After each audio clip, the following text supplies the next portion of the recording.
Hi, and welcome to the show. Subscribe at kevinmd.com/podcast. Today, we welcome back Lianne Mandelbaum. She's a patient advocate. Today's Kevin MD article is Navigating the Uncertainty of Food Allergies in Air Travel, a call for compassion and change. Lianne, welcome back to the show. Thanks so much for having me again. All right. So, for those who didn't get a chance to read your article, just tell us what it's about for those to catch everyone up. It's about what you just said, calling for compassion and change in airline travel. And it really stems from educating the greater public and even the physicians and medical staff that treat us on just how challenging it can be when a food allergy is not recognized as a legitimate medical condition in the air. A lot of people are not aware of the situations that their patients or fellow citizens face up in the air with a food allergy. And most importantly, insofar as other passengers and airline crew, people are not aware of what a food allergy is, why you can't answer the question of, is this a severe allergy? Because every reaction is an N equals one to itself.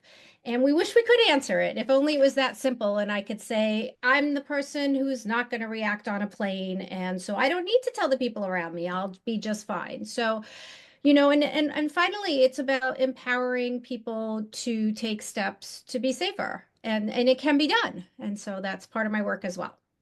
So I know that you've been working, of course, on food allergies and that connection with airline travel for many, many years now. You've been on the podcast several times talking about that and sharing your story. Has things gotten better? Has the needle moved since you started your work?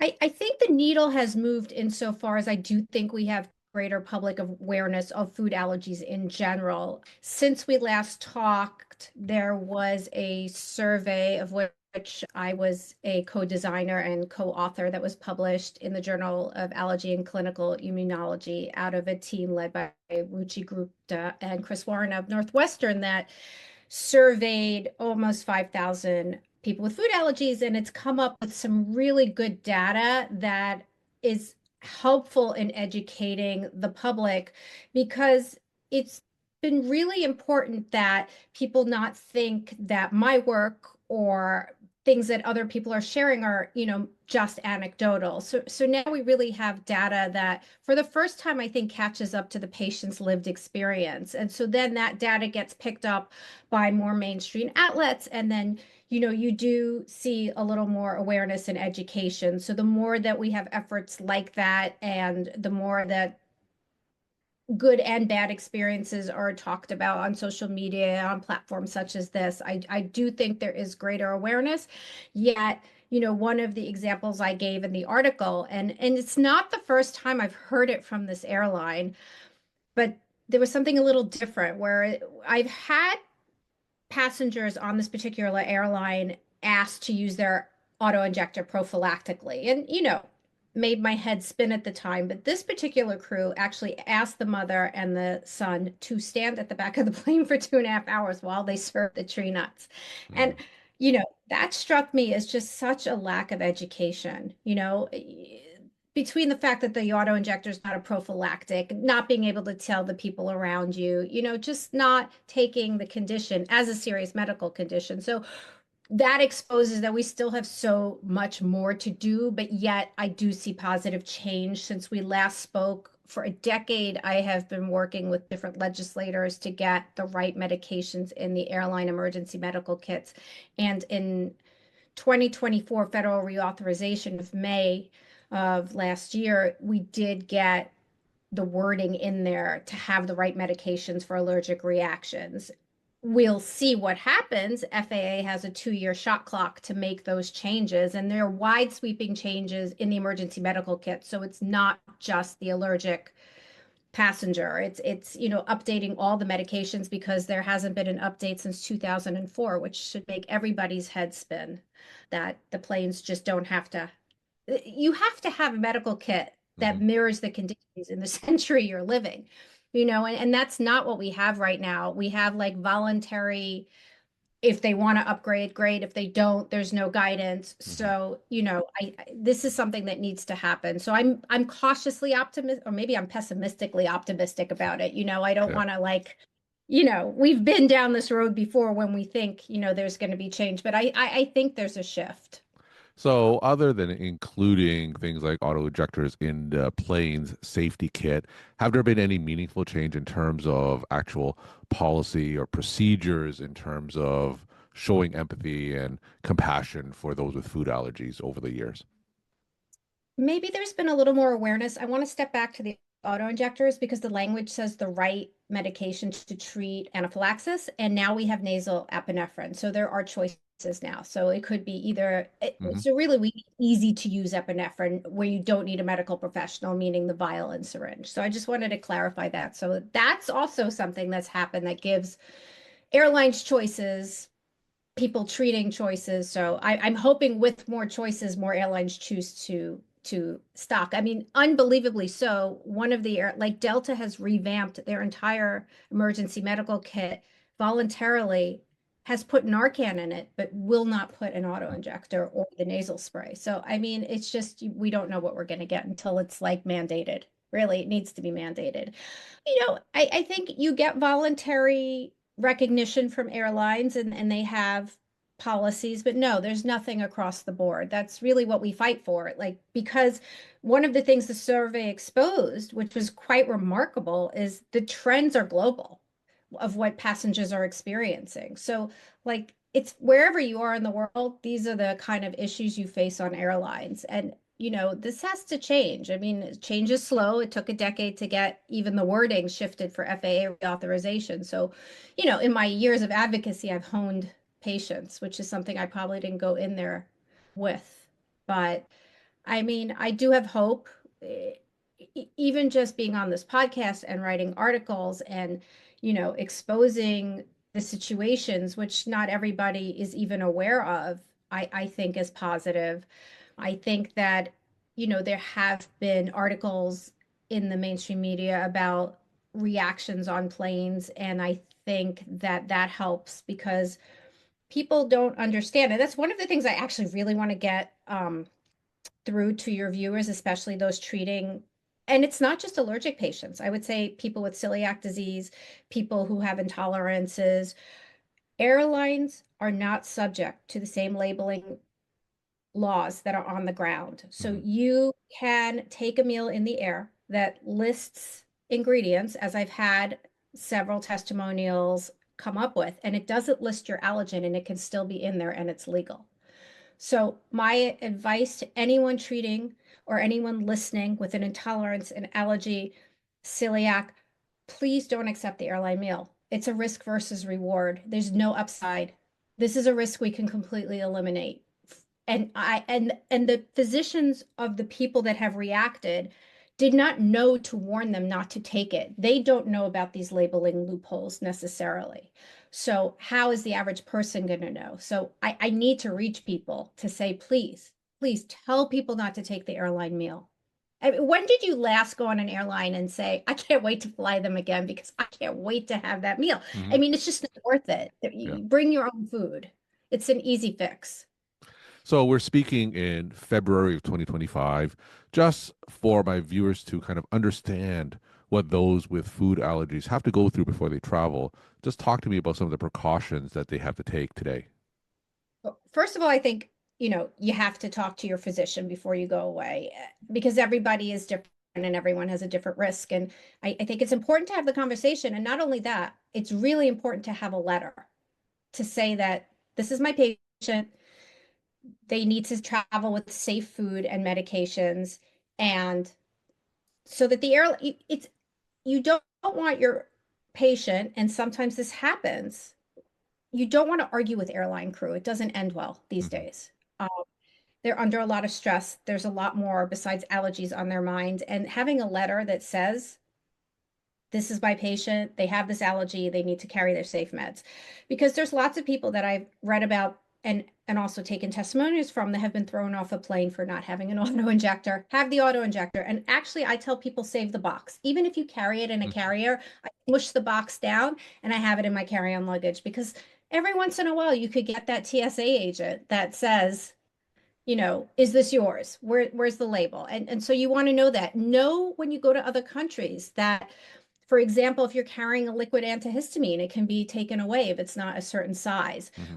Research the countries where you can't bring in certain types of food, like fresh fruit from, a country that you're not allowed to bring on the plane. Okay, then bring your non-perishables that are sealed, as your safe food on a plane. Always pack double the amount to account for delays. There's no, you could be stuck for hours. You could be in an airport that doesn't have safe food. You could be in an airport in the middle of the night that the food stores are closed, and you've got to prepare. You've got to have wipes that, not hand sanitizer. You have to have, wipes with alcohol in it to take the allergen off. So you need to be able to pre-board the plane. You need to think about, I mean, just even travel itself, like the hotel, the cities, language cards. There's a lot to do before you travel. You should also, if you live in the United States, register for a program called TSA Cares, Hmm. because then they don't take the food out and inspect it, because that's something I've had people have, with dairy allergies, or have safe formula and have that has been confiscated by TSA or ruined because they haven't changed gloves and they've handled someone else's food beforehand. So there's really a lot that you have to think about, more than the average person when you travel. But if you take all these steps beforehand, you can really ramp down the stress. And the other thing that survey out of Northwestern showed is that 98% of people flying with food allergies have anxiety, which is because of the uncertainty. Hmm. Uncertainty if policies are going to be, followed, uncertainty of what's going to go on with food inspection. So we try to say, have, a checklist in your head of the things you need to do, so that at least that stuff is out of the way. So there is a lot. And of course, always, always, always carry your auto injectors or epinephrine nasal spray, because it sounds so simple, but there was a woman who went into anaphylaxis on a plane. Thank God an ER doctor was on there, and she took the wrong purse, Hmm. so that they could use the vial. Because again, airlines at this moment are not only are they not required to stock the easy to use auto injector or nasal spray, the vials that they are required to have are under an exemption under the FAA, which means the plane can take off without them. And so I have interviewed countless physicians who have opened up. There's one that comes to mind, Dr. Anya Nowak out of NYU. She opened up a kit and there was literally a sticker that said no epi in kit. I mean, Hmm. so they're allowed to fly without these medications. So it's really important, if you know you have an allergy, to carry those meds and not to put them under the plane. Another story where the girl took the airline meal. Again, it's the same one I'm telling you about. She's a tree nut allergy. She took the pasta. It wasn't listed in the ingredients. She went into anaphylaxis, and where was her auto injector? Under the plane. Hmm. That, so sometimes that's another reason why the pre-board is so essential, so that you don't have to gate check your luggage, which is what happened to her. She was one of the last boarding groups, and they took the suitcase and put it under the plane, and she forgot. It happens. We're human. And you and I have discussed this so many times, where people in the public like judge us, like, you should have carried it. You shouldn't have taken the meal. You shouldn't. It's really nice to lob all these accusations, except that we're all human and all Hmm. humans make mistakes. I really want people to have a little more compassion of what you can't be perfect. We're talking to Lianne Mandelbaum. She's a patient advocate. Today's Kevin MD article is Navigating the Uncertainty of Food Allergies in Air Travel, a call for compassion and change. Lianne, as always, let's end with some take home messages that you would like to leave with the Kevin MD audience. Please don't take the airline meal. Number one, just don't take the airline meal, and educate your patients, no matter what disease they have, that they need to watch their diet, not to take the airline meal. Research your airline policies. Tell people to research their airline policies. That the airline that actually told the people to stay in the back of the plane, I am not by any means saying that that's okay, but that airline, they have a policy that says we will serve the tree nuts around you. I mean, and if you look on my website, you do a little research, this is something that they do. Know to check code shares, because you may be flying, for example, British Airways, but they code share with American Airlines, Mm. and British has a great one, American doesn't. So know that if someone around you is asking for you not to eat the allergen, please understand it's not to take away your favorite snack. And one of the other examples I gave in the article is that on social media, there'll be people who will eat the allergen, and then they'll see that a reaction doesn't happen, so they think it's fake. No, allergies are unpredictable. And so just because you've had a previous mild reaction, in fact, most fatal reactions, the people had a Mm. previous mild reaction. So we wish we could answer you. We're not like hiding that we don't know if it's severe or not. That's not how allergies work. There, one day, hopefully there will be a test that says, you're going to be the one that's okay with cross contact. You're going to be the one that's okay with the people around you. If someone is pre-boarding a plane, do not look at them with disdain because they're getting on to clean because that's your biggest route of exposure. It's your biggest route is you can't control many things, but you can control cleaning the area. You can't control who sat in the seat before you, but this is again something that we have control over, and that's why we pre-board. We don't pre-board to one up you. We don't pre-board to get the luggage space, except for the fact that we need to keep our safe meds and food with us. So, I take it when I'm not traveling with Josh and we see other people pre-board the multiple groups before us. I remember I was recently traveling without him and someone was grumbling about how many boarding groups there were. And I'm like, I'm just grateful I don't need it. Mhm. Let them pre-board. I'm assuming if someone pre-boards, they have a reason. And I'm not going to judge because many disabilities are invisible.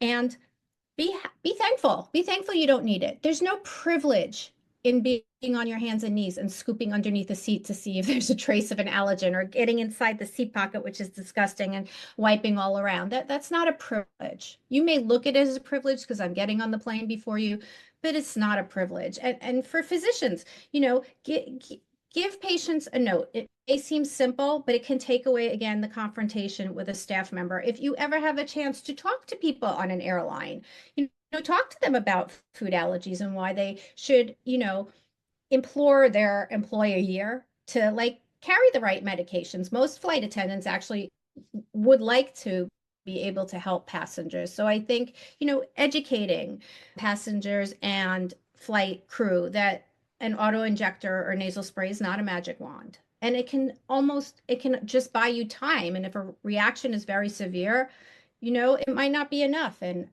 so just show compassion. People are not trying, people really think that we're trying to one up them. We're really not trying to one up them. And there are people, the survey showed, that are hiding their food allergy. I think it was 31% because they don't want to get in trouble. And the problem with that, and maybe you think, because I've had people, well-intentioned people say to me, just shut your mouth, board the plane, clean your area, and don't take the food. Well, that's really great, except when my son or someone else that has an allergy is inadvertently exposed and they pass out. What if the flight attendant thinks they're drunk? Mm. What if they're confused? And they wouldn't know because the flight crew doesn't carry the right medications. They wouldn't know where that person's auto injector or nasal spray is. So how would they even be able to treat this patient? I mean, that's what I worry about. There's so don't encourage people to just suck it up or hide it to fly. I think it's really important that, we present the condition as it is, not in a way that turns off flight crew or other passengers, but, with compassion and with facts. I mean, these are the facts. And I think it's really, really important that we continue to do this, like share our story, share our testimonials, and continue.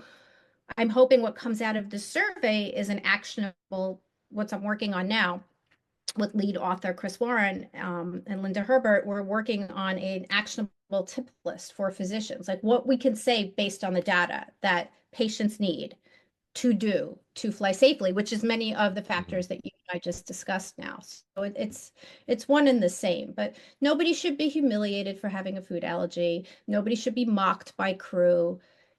70% of people in the survey were promised accommodations they never got. So the inconsistency is what's fueling the anxiety. So it's not, and so it's not anxiety that's causing, the flying experience to be so negative. It's the inconsistency and the uncertainty that's driving that. So that's very different than being anxious.